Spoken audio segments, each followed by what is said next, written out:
Hello, and welcome back to another episode of Kaleidoscope. Today, we're going to investigate issues facing nonprofits. My friend and guest today is Shannon Cardellina. Can you tell us a little bit about your background, Shannon? Sure. So I've had a number of years of experience working in the nonprofit sector, everywhere from healthcare organizations, food banks, art museums, substance abuse treatment facilities, and I also have a master's degree in nonprofit management. Excellent, just the person we need here. Well, that will add to my 28 years in nonprofit. So together, I think we can answer some significant questions. Hopefully. So let's start with some of the books that are really important for any nonprofit to have perused or have in their possession. I had asked the library if they had any current books on nonprofit management, and lo and behold, in March arrives Starting and Building a Nonprofit, a Practical Guide. Now, that's the really important part. This is practical. It isn't esoteric, oh, I'm going to dream about this. No, this is step by step what you need to do. You brought some of your books along as well. I brought two of my favorite books. This one is the Nonprofit Board Answer Book, and I like this one for anybody that's going to serve on a nonprofit board, but also as a nonprofit professional, kind of understanding what you can and should be asking of your board and how to work with them to make your organization as effective as possible. This is from Board Source, which also has a really awesome website, tons of information available. And this one, because it's such a sometimes scary but very important topic, is fundraising management. So answering lots of questions about raising money for your organization. Well, we're planning on doing one specific episode just on fundraising and managing your finances. So that will be coming up before the end of this year. So keep your eye open for that. All right, we're going to start at the beginning, where you're looking at the most important document you have, and that's your mission statement. The mission statement is the whole purpose of why you're in existence. It's your mission that drives the organization. It is something you believe in. In doing a vision statement, we think we have to include everything about us, and or we just want to get it done on the page and get it over with, because who's going to read it? Well, let me tell you that funders and volunteers read the mission statement. This is the document you send to the Secretary of State in order to be incorporated. So that's how important it is.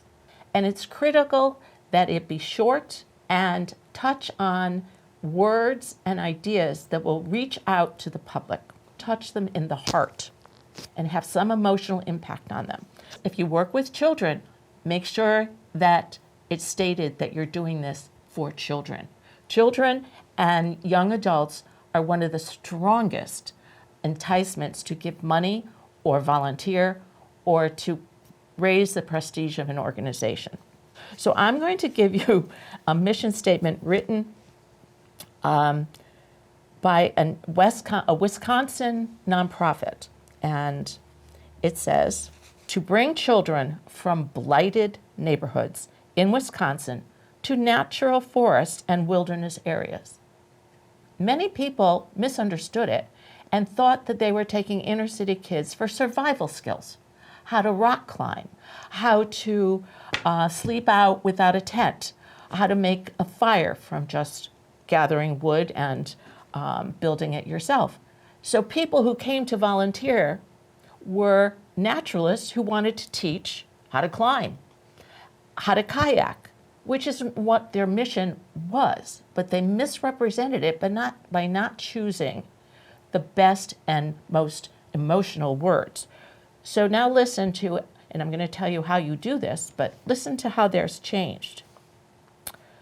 The new mission statement. Wild Horizon is dedicated to introducing children from low-income urban neighborhoods in Wisconsin cities to the state's natural parks, forests, and wildernesses. Our goal is to address issues of at-risk youth through outdoor experiences, self-expression, and counseling.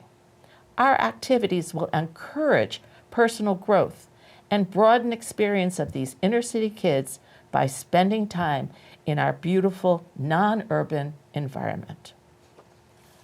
Who would you go volunteer for? Who would you give money to? The second one touches us. Urban children at risk. We're going to give them the experience, not just so they can learn how to climb, but to find some self-awareness and some self-confidence. So I'm going to read you a couple of others that you'll see. They shouldn't be longer than 2 sentences because the vision is something else that we're going to talk about. This one is from one of the nonprofits that I was the director of. It is the mission of the Knox Parks Foundation to improve the beauty of Greater Hartford, to increase the awareness and appreciation of horticulture, and the physical enhancement of environmental and spiritual condition of the people of the city and the region. Notice the emotional words, the emotional and spiritual condition. If you can beautify your city, if you can open community gardens, you're not just beautifying it, you are supporting the actual growth of the community. And we had 27 community gardens and tons of school ones. But you can say that in a matter of seconds. It's not a long, well, I got to get out the mission statement and read it to you. It is rather something that should be embedded in every board member. Right. So if I were to meet Shannon on the street and she's, what are you up to? I could tell her in a matter of minutes what we do. The mission statement is who you are, the basics. But many of you don't include the vision statement. It's just as important as the mission statement, but this one is more about the brain. You want to appeal to not the emotions like the mission statement, but more of the practicality that you're an organization then can plan for the year. So I'll share with you another quick description from a high school in Connecticut. It was the Hebrew High School of New England. And these were their 21st century goals for the 21st year of their school.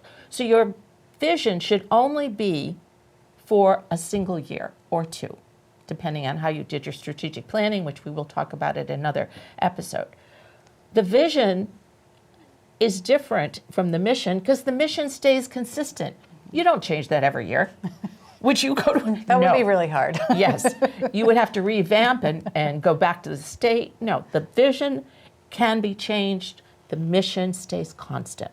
So what are the kind of things that we want from a school that the group, and we're going to talk about how you get together and do the specifics, they divided up into 3 sections. And after having a strategic plan, which everyone, faculty, staff, parents, and a couple of students got together and came up with these ideas. So this 1 year, they're going to introduce a student-centered project called Gifts of Love Backpack Program. Students will participate in Washington, D.C. in the Model UN. They're going to, for the first time, put on a school musical. And so that was coming from students, things that they wanted. The faculty came together and said they want a new teacher evaluation plan. They wanted to put on the Canvas management system where you put your grades. They didn't have that before. They wanted to implement at the time, a very revolutionary educational side, which was to have growth mindset, where you tell a child, no, you don't know it. You say, yes, you don't know it now. Not yet, but we're going to learn it. So that's growth mindset. And increase the electives at the school. So those are what came from the faculty. And then there's the administration. They wanted more marketing time to get new students. They wanted the enrollment to go up by 10 students in each of the various towns that they served. But they wanted to keep it affordable.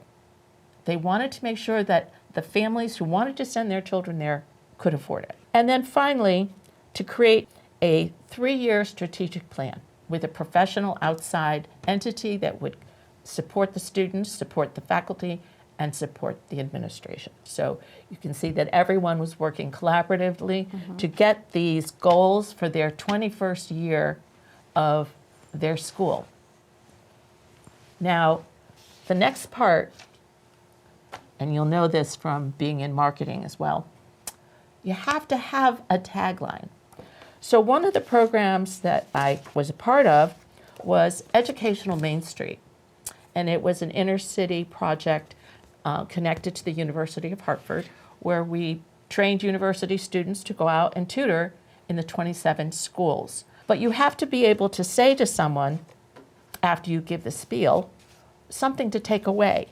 And the tagline was, together we can make a difference. So at the end of every funding meeting, as I was walking away, I would say, we can help these children because together we can make a difference. I didn't have the money, they had the money. I had the idea, they didn't have an idea, but together we can change things. And so that's the kind of thing you need to have as a tagline. It's a marketing tool. You'll know that every commercial, every product has a tagline. You need that as well. And it also is usually reflective of your mission.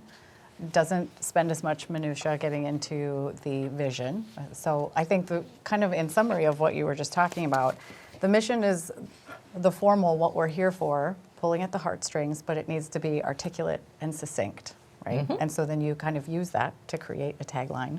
One of the favorite ones that I've had from an organization that I worked for, which was a food bank, and theirs was fighting hunger, feeding hope. And I felt like that was always like a really nice way to wrap up a meeting or a letter, an email kind of thing too, because it's like a reminder of we're fighting hunger by feeding hope. It really kind of gets right at the mission of what we're doing. But it doesn't dismiss what you don't forget what your organization is. Food is in there, right. Hunger is in there, so it's exactly. perfect.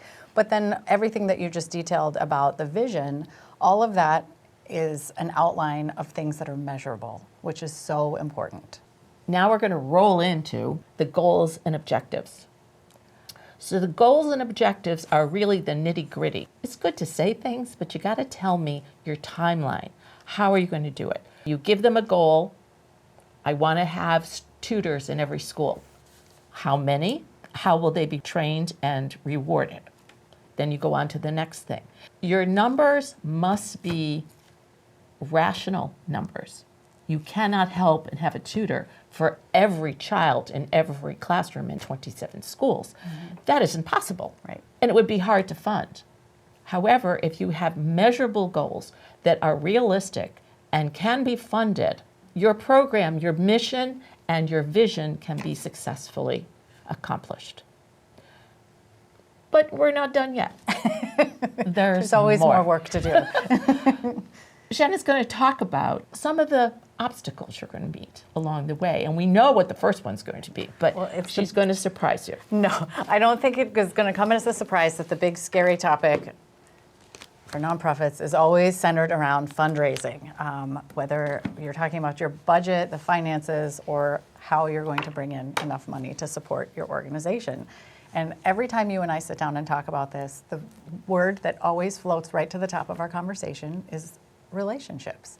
So securing your finances is often about relationship building, but so much of it is also about being organized, having a budget, something that you can show people that you, like how you are organized and what your plan is, right? So if you don't do those other steps that Mary just talked about, and that's going to make it a lot harder to do your fundraising. So building those relationships once you are organized. And then one of the biggest obstacles is that there's lots of different nonprofit organizations, and sometimes we find ourselves doing similar work, but not the same work. And so overcoming an obstacle when it's around finances is lots of times looking at ways to partner instead of to compete for those same dollars. So looking at a way that you can evaluate your program and how a potential partner organization could reevaluate their program, and maybe you could come together to continue serving, but maybe do it better. And we talked about how in this post-COVID economy, a lot of organizations are struggling. And the things that have worked in the past, like having the big galas and bringing lots of people in, is now becoming an obstacle instead of a fun thing to look forward to. So maybe reevaluating how we do events, scaling them down, making them more meaningful, and building those relationships. So whenever we talk about obstacles, Mary and I always say, look for the opportunities because Turn that's it how around. we overcome them. Or Kaleidoscope. shake things up with your kaleidoscope. Definitely, Right. definitely. So one of the other big obstacles that we find with nonprofits is usually around communication. So once we have that mission and vision really well done and outlined, then it becomes a lot easier to communicate what we need to say, whether it's to potential donors or to our volunteers or maybe to the people that we're trying to serve, right? So having a clear way of communicating our message and what we're trying to accomplish is oftentimes an obstacle. And one of the big elements that I've seen in that is around cultural competency. Sometimes we're not good at saying things the right way to reach Yes. the right audience. But there's tons of opportunity there because maybe that means that you need to partner with another organization that's better at serving a specific cultural community, and together you can do a better job of meeting your mission. And technology and modernization is also a huge obstacle in communicating. So if we don't have a strong database to track our objectives within our vision, then we're not going to have measurable data to be able to share. And Could you say that again? Because so many groups don't realize how important that is. So just rewind and say it again. okay, so when it comes to technology, keeping up with modern times is really hard. But if we don't have a method for tracking our data, we're not going to be able to share our outcomes. So whatever your program is, you need to be able to write down and track the number of people that you've served, the number of animals that you've saved and placed into homes, whatever it is that your organization does, you need numbers and you need to have a system for tracking it, because being able to share those statistics and data is as compelling as the beautiful pictures of the children that you've served or the animals that you've saved or whatever it is that your mission is. It's so important to be able to have the data to go with the visuals and your compelling stories. And honestly, sometimes the data is what makes your story compelling. Exactly. So being able to measure your impact is really the key to successful communication. And I think when we talk about technology and being able to track your data, it also ties into how you're able to communicate. So whether you're using social media or whether you have a database to track your donors and be able to follow up with them and know when you last talked to them, all of that is so important. And so sometimes they can seem like huge roadblocks, especially when you're dealing with a small nonprofit organization that's primarily volunteer-led. But working as an organization to have a better method of communication and data tracking is what's going to push you forward and help you get more funding and overcome a lot of these obstacles. And the other big topic under obstacles that I think really presents an enormous opportunity are our volunteers and how we work with them in our organizations. So sometimes the obstacle is just having the manpower to achieve your goals. But I think other times you have people that are interested in helping serve your mission, but we're not utilizing them well. So having a plan to use your volunteers, the people that care the most about what you're doing, and doing it well, that can be an obstacle that is the easiest opportunity to turn, right? Like, Definitely. And training them and appreciating them. yes. Every April, by the way, is the National Day of Volunteer Appreciation Day. So if you are currently using volunteers, this would be the time to host a small coffee and kind of situation where you invite them in and you thank them, give them a certificate. People appreciate the smallest means of saying thank you. Now, to the topic of your saying about fundraising and volunteers, at the high school that I was speaking about previously, I took the seniors and the juniors and I trained them to give this little speech on the phone, and they called every donor and thanked them personally for supporting their education, supporting these activities. people were a little leery of that. They said, maybe the kids can't do it. We doubled that year of the number of donations because children, as I said, are one of the things that pull at the heartstrings of others. And when you hear this voice on the phone saying, I just wanted to thank you, it makes a big difference. It makes a humongous difference. And I think a volunteer group that we often overlook, because when we think about volunteers for organizations, it's lots of times the people that are coming and helping us out or helping us plan activities. But don't forget that your board of directors are volunteers, and you can't run an organization without a board. And so remembering to thank your board and acknowledge their contributions, because they are also your connectors to the community. They're serving on your board for a reason and can lots of times help with that relationship building component. And so when we think about acknowledging our volunteers and best utilizing them, we don't want to overlook the importance of those board members either. So what about the pokes, the tops of that little fence, which are the obstacles? And then we want to turn them into possibilities and opportunities. Can you remember in your work a specific incident where you thought you had reached an insurmountable barrier and then suddenly you said, oh, I've got an idea, kaleidoscope thinking, and you came up with a solution? Well, I can't say that it was me that came up with the solution, but when I worked for a healthcare organization that served low-income and underserved families, there's always a need in healthcare for families, and so we were constantly able to expand our services and reach more families and get them access to primary care, sometimes specialty care. But what we kept running into was the huge need for mental health care services, and we did not have the staff or capacity for that. And so we did exactly what you talk about, and we're evaluating this program, we're seeing this need. How can we meet it? We had to partner with other organizations that provided access to mental health care so that we had an integrated model.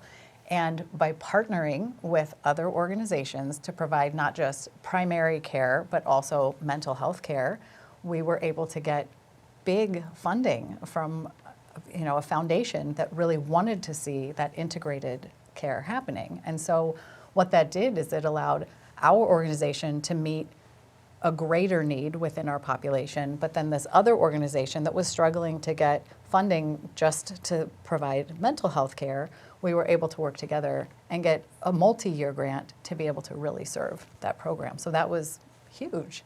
And honestly, that really changed the way that I looked at programs within nonprofit organizations, because instead of competing with them as another healthcare provider, we were collaborating to provide greater care.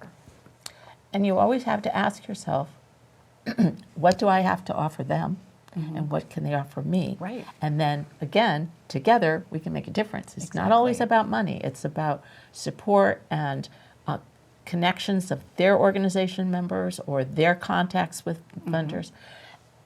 And those of us who've been working for years in nonprofit organizations, we already have the mindset that we want good things to happen to change the community. Right. So we often lack the skills on how to actually maneuver through these things. And one of the little techniques I will leave with you when we're talking about this money and getting other people to go in your direction is the best question to ask someone that you've been cultivating. In Connecticut, Hartford is the center point in the up until the 21st century of insurance companies. So when I would go and have a third meeting with someone higher up and higher up and higher up about my mission and what we were doing in the inner city, I would sit there and ask them this question after I did my little presentation. If you were to write a check for me, how would you envision I spend it? Well, once they're done imagining what they want it done, they've already written the check in their head. And I usually walked out with a nice hefty amount of money to do exactly what we both wanted, because he understood or she understood what I wanted to do. But just asking them to envision what the money would go for makes them a partner already. They can't help it. they're already seeing children getting to go to get tutors in their classroom, or the one about providing with food insecurity, that we had 27 community gardens and anyone could have for free, and seeds and everything to get a garden going.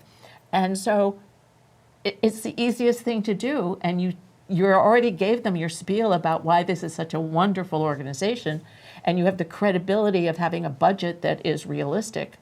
Never does the executive director ever get a huge salary line in nonprofit world, but we get that satisfaction of making sure that the projects we want for the people and what they are needing get fulfilled. So just write that down, that little question. How would you, if you were to write a check right now, see yourself and us spending it?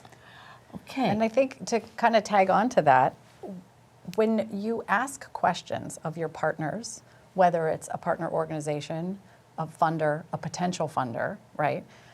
What they see, what their vision is, or what their hopes are, sometimes it causes you to look at what you're doing and say, well, we've always done it this way. What if we did it another way? So instead of digging in and be like, no, this is how we do it. We've always done it this way. That's part of the kaleidoscope thinking, is to really mix it up and be willing to look at your organization and your programs from a different perspective, and how you might be able to be more effective through someone else answering that question or sharing their vision for your mission. And that's also part of why it's really important to reevaluate that vision annually and make sure that you have those measurable objectives that can be met. Yes, and you always have, because you want to have an organization that's ethically sound. You, for example, Marlboro cigarettes company wanted to fund one of our large community garden sites. And we had a long conversation with the board, because they were willing to give a sizable amount of money to have their logo in these places. And we just decided that, no, thank you. It doesn't go with our mission. Healthy eating, living a healthy life, and then having it be subsidized by a tobacco company just didn't feel right. So we had a discussion with the board, who sometimes only sees the dollar sign, to say, no, this is not good for our mission. Well, I really think we've had a great conversation today, and it's going to continue. And we will make all of the little handouts and things that we were referring to available to you. And so you can, and please send in any comments that you have or questions that you might have, so that we can address them at the next time we meet together. That would be wonderful. Okay, well, thank you so much for being with us today, and thank you for joining us.